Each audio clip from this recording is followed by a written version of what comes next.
नमस्कार, सत श्री अकाल, आदाब, गुड मॉर्निंग, जय जिनेंद्र। कैसे हैं दोस्तों? मस्त हैं, व्यस्त हैं या पस्त हैं? पस्त नहीं होना है, व्यस्त रहना है, मस्त रहना है और आगे की तैयारी करना है।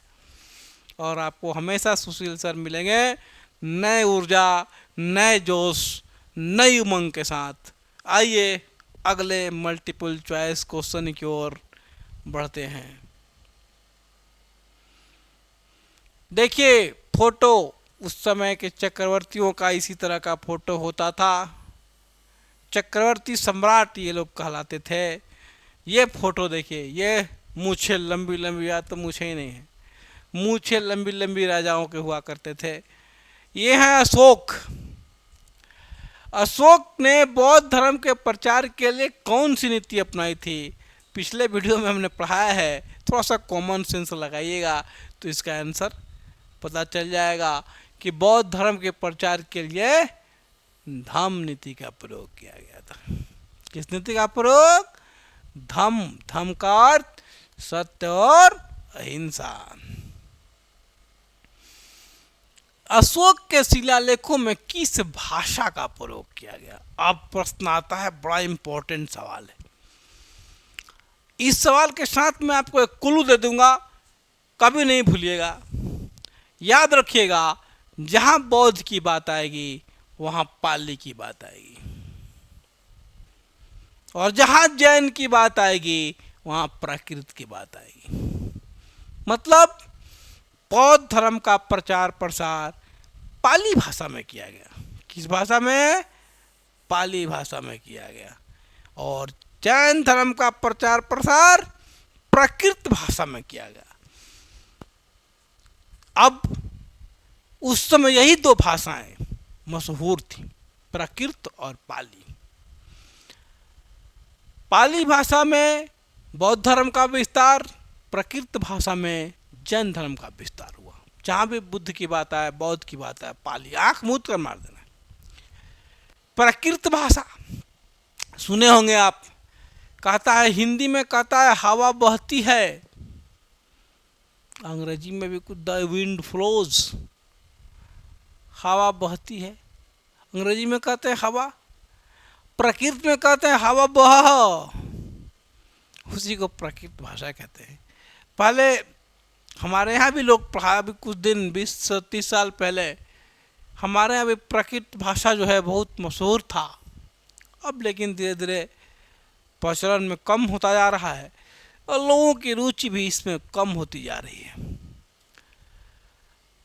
तो जहाँ भी बौद्ध की बात आएगी पाली, जैन की बात आएगी प्राकृत। अशोक के शिलालेखों में, अशोक के शिलालेखों में, अशोक के शिलालेख, शिला का मतलब पत्थर और लेख का मतलब पत्थर पर लिखा लेख, कौन सा सबसे महत्वपूर्ण है? अब यार थोड़ा सा कॉमन सेंस लगाइए। अशोक का शिलालेख, अशोक का सबसे अंतिम युद्ध कौन था? कलिंग युद्ध। कौन युद्ध था? कलिंग युद्ध। और कलिंग उड़ीसा को कहते हैं। अब जब कलिंग से ही उसका विरक्त हुआ तो वही शिलालेख में महत्वपूर्ण होगा। अरे पूछना क्या है? कलिंग शिलालेख, वहीं से उसको विरक्ति मिली, वहीं से वो सत्य और अहिंसा के राह पे चला, वहीं से वह साम्राज्य विस्तार की नीति को तोड़ दिया, अपने पुरख पुरनिया को, अपने बाप दादाओं के नियमों को तोड़ दिया, जिस तरह राम जी ने तोड़ा था। राम जी ने भी अपने पुराने परंपराओं को तोड़ा था। अब कहिएगा क्या? राजा दशरथ की कितनी पत्नियां थी? 3। राम की 1 पत्नी थी। पहले के राजा महाराज 2-3 शादियां करते थे, लेकिन राम ने इस परंपरा को बदल दिया। श्री राम ने 1 पत्नी व्रता का संकल्प लिया और 1 पत्नी व्रत रहे। तो उसी तरह अशोक ने कलिंग युद्ध के बाद अपने पुराने चंद्रगुप्त मौर्य दादा के नियमों को, जो साम्राज्य विस्तार नीति थी उसको बदल दिया और सत्य और अहिंसा के मार्ग पर चल दिया। चलिए आगे चलते हैं। देखिए अशोका का मूल पिक्चर, आज की अशोका है ये। पहले के भी अशोका ऐसे ही तो एजम्पशन है, एज्यूम किया गया, इससे हट्टे कट्टे होते होंगे। पहले आदमी ही 6 फीट का होता था, अब तो आदमी 5 फीट का मिलता है। और जो राजा महाराजा के घर में, मैंने क्या बोला, मैंने आपको पिछले वीडियो में पढ़ा है, शरीर के वृद्धि एवं विकास के लिए प्रोटीन की आवश्यकता होती है। हमारे बच्चे और आपके बच्चे आज के डेट में आधा किलो दूध नहीं पचा पाते हैं। क्यों? क्योंकि वैसा कंडीशन है, कंडीशनल्स है या सिचुएशंस हैं, ऐसे नहीं पी पाता है। पहले के लोग 4-4 किलो दूध पी जाते थे। एक गाय का दूध एक बच्चों को राजाओं के घर में मिला करता था, तभी तो शरीर बढ़ा। और प्रोटीन मिलेगा तभी तो वृद्धि होगा, तभी तो विकास होगा। चलिए, तो उस समय शरीर आदमी का जब प्रोटीन मिलेगा भरपूर, तो आदमी का विकास, शरीर का वृद्धि और विकास बहुत बढ़िया होगा। और इसीलिए उस समय की पीढ़ियाँ 6-6 फीट, 6.5 फीट की हुआ करती थी। अशोक ने कौन सी नीति अपनाई थी जिसे उसे चक्रवर्ती सम्राट कहा गया? हमने क्या कहा? क्यों चक्रवर्ती कहा? चक्रवर्ती जिसका चक्र पूरा दुनिया में घूमता हो, चक्रवर्ती वही ना है। चक्रवर्ती सम्राट कहलाया। तो वही नीति जो उसके बाप दादाओं की थी, जिसकी चर्चा हमने अभी की है, साम्राज्य विस्तार की नीति। साम्राज्य विस्तार की नीति,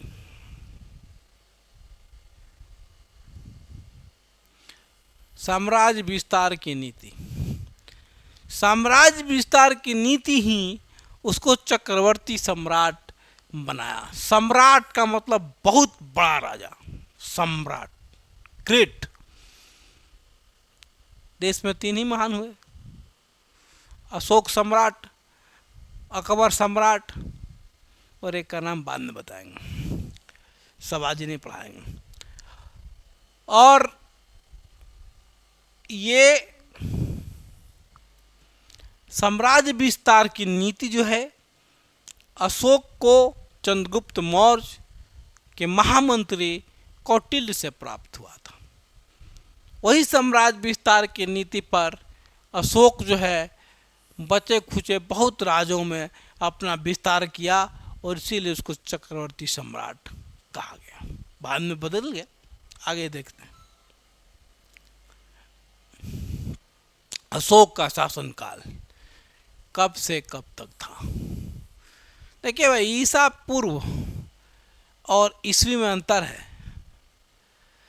जब क्राइस्ट का जन्म हुआ उसके बाद को हम लोग ईस्वी कहते हैं। ये होता है बीसी। बीसी का मतलब बिफोर क्राइस्ट। मतलब चूँकि हम लोग अंग्रेजी कैलेंडर, ग्रिगोरियन कैलेंडर को मानते हैं, इसलिए हम आज के डेट में देखे होंगे हिंदू कैलेंडर जो होता है, जो कैलेंडर में हिंदू संवत लिखा रहता है, शक संवत, विक्रम संवत, वो आजकल कोई नहीं देखता है। ग्रिगोरियन कैलेंडर से सब जगह, सारे कार्यालयों में, सारे न्यायालयों में, या पूरे हिंदुस्तान में ग्रिगोरियन कैलेंडर से ही काम चलाता है। तो ग्रिगोरियन कैलेंडर में एक होता है एडी और एक होता है बीसी, बिफोर क्राइस्ट, माने क्राइस्ट के, ईस्वी मतलब क्राइस्ट के जन्म से पहले को बीसी कहते हैं। उसमें ईसा पूर्व होता है, उसमें इस साइड ज़्यादा होगा और इस साइड कम होगा, और ईस्वी में इस साइड कम होगा और इस साइड ज़्यादा होगा। ये समझिएगा, कॉमन सेंस से जब इसको पढ़िएगा समझ में आ जाएगा। 268 ईसा पूर्व माने बीसी से 268 से 232 तक किसका साम्राज्य था? अशोक का साम्राज्य का था। ऐसे 269 भी कहीं कहीं मिलता है, लेकिन ऑथेंटिक जो है वो 268 है, एनसीईआरटी में ही कहता है। हमने बताया भी था कि इसी के बीच में 261 ईसा पूर्व आपका जो है किसका युद्ध हुआ था, कलिंग का युद्ध हुआ था। तो ईसा पूर्व में कंफ्यूजन नहीं होना है, ईसा पूर्व में बाएं साइड ज़्यादा होगा, दाएं साइड कम होगा, और ईस्वी में दाएं साइड ज़्यादा होगा और बाएं साइड कम होगा। ये भूलने वाली बात नहीं है। ठीक है, अगले वीडियो में मिलते हैं। धन्यवाद।